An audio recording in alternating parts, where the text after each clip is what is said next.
लेकिन स्पीकर को इस मामले के अंदर नहीं आना चाहिए था, क्योंकि ये मामला इलेक्शन कमीशन का था, सुप्रीम कोर्ट का था, और इलेक्शन कमीशन इस इलेक्शन एक्ट के होते हुए और वो जो अपनी क्लैरिफिकेशंस हैं उसके साथ सुप्रीम कोर्ट दोबारा जाती और ये कहती कि सर आपने जिन पॉइंट्स पे कहा था आपने हमें एड्रेस नहीं किया। उन्हीं दो मेंबर्स बेंच ने कहा कि ना ये री राइटिंग ऑफ द कॉन्स्टिट्यूशन है, ना रीडिंग इनटू द कॉन्स्टिट्यूशन है, ये इससे और ही आगे चीज निकल गई है जो 8 रुकनी मेंबर्स बेंच ने कहा। आप उसकी ऑब्जर्वेशन देखें। हमारा इलेक्शन कमीशन कहां स्टैंड करता है, स्पीकर साहब ने जो लेटर लिखा है वो कहां स्टैंड करता है, और सुप्रीम कोर्ट का फैसला कहां स्टैंड करता है आपकी राय में?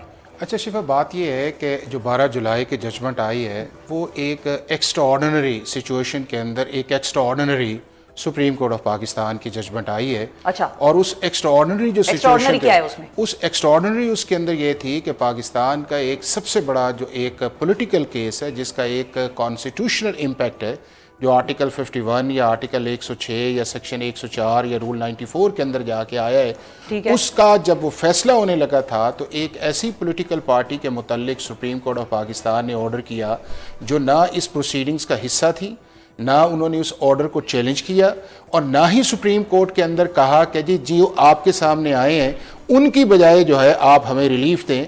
और ultimately supreme court of Pakistan ने जिसने पिटीशंस फाइल की थी उसके केस को डिसमिस किया, और डिसमिस करने के बाद एक तीसरी पार्टी ऐसी थी उसको एक रिलीफ ग्रांट कर दिया। सही है। अब जब उन्होंने उसको रिलीफ को ग्रांट किया तो उसके अंदर उन्होंने 3 ऑर्डर आए।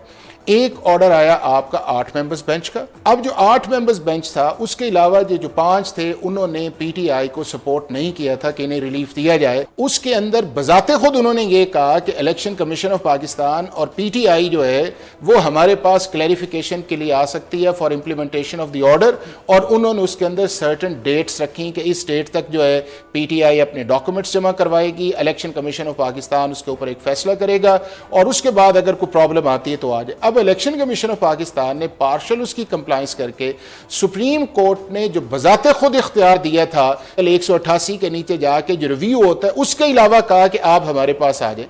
अब इलेक्शन कमीशन ऑफ पाकिस्तान ने वहां पे कॉन्स्टिट्यूशनल पॉइंट और लीगल उठाए कि आर्टिकल 51 के अंदर डबल डिक्लेरेशन नहीं हो सकता, आप इसमें में गाइड करें। आर्टिकल 106 है, आर्टिकल सेक्शन 104 के अंदर जो है शेड्यूल के अलावा जो है वो आप लोगों को ज्वाइन नहीं करवा सकते, और रूल 94 के अंदर जहां पे पॉलिटिकल पार्टी को डिफाइन है जितनी देर तक अल्ट्रा वायरिस आर्टिकल 17 की बुनियाद पे नहीं कर सकते इस ऑर्डर को इंप्लीमेंट करना मुश्किल है। अब पाकिस्तान की शिफा सुप्रीम कोर्ट या हाई कोर्ट के इख्तियार जो है वो इनहेरिटेड कोई इख्तियार नहीं है।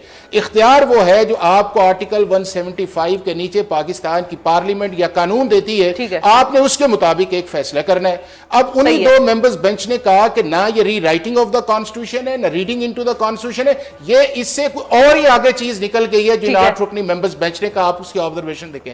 अब दूसरा ये था कि जब एक पॉलिटिकल और कॉन्स्टिट्यूशनल क्वेश्चन था तो इन 8 मेंबर्स बेंच को चाहिए था कि फौरी तौर पर जो है वो एक डिटेल। अब आ जाते हैं इस ऑर्डर के ऊपर जो आया है। अब ये ऑर्डर जो है अगर आप इसको सारा इन जक्स्टा पोजीशंस के अंदर देखें तो जो चीज इलेक्शन कमीशन ऑफ पाकिस्तान ने सुप्रीम कोर्ट ऑफ पाकिस्तान के सामने रखी उसका तो सुप्रीम कोर्ट ने इस ऑर्डर के अंदर जवाब ही नहीं दिया, ना उसके ऊपर को ऑब्जर्वेशंस की। अब ये है कि 12 जुलाई से लेके आपका 14 सितंबर के अंदर 14 सितंबर तक शफा ये था कि वो ऑर्डर इंप्लीमेंट नहीं हुआ, और उसके अंदर पार्लियामेंट ने एक लेजिस्लेशन कर दी जो 7 अगस्त को आई, और उन्होंने 2 सेक्शंस को अमेंड कर दिया, एक सेक्शन 66 इलेक्शन एक्ट का और एक सेक्शन 104A।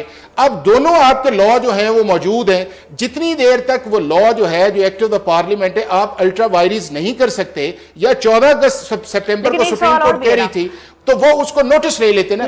अब ये है कि इलेक्शन कमीशन ऑफ पाकिस्तान के पास यही एक इशू बना हुआ है कि क्या एक्ट ऑफ पार्लियामेंट को ओबे करे या उस फैसले को करे कि जिसका फैसले के अंदर रीजनिंग में नहीं है, और जो एक्ट ऑफ पार्लियामेंट है उसका इफेक्ट रिट्रोस्पेक्टिविटी है और वो आपका 2018 के तक जाता है। तो मैं ये समझता हूं कि इसी वजह से कंफ्यूजन है, लेकिन स्पीकर को इस मामले के अंदर नहीं आना चाहिए था चूंकि ये मामला इलेक्शन कमीशन का था और उसके बाद सुप्रीम कोर्ट का था, और इलेक्शन कमीशन इस इलेक्शन एक्ट होते हुए और वो जो अपनी क्लैरिफिकेशंस हैं उसके साथ सुप्रीम कोर्ट दोबारा जाती और ये कहती कि सर आपने जिन पॉइंट्स पे कहा था आपने हमें एड्रेस नहीं किया, या इसको फुल कोर्ट के अंदर ले जाएं या रिव्यूज करें और वंस फॉर ऑल इस चीज का फैसला करें।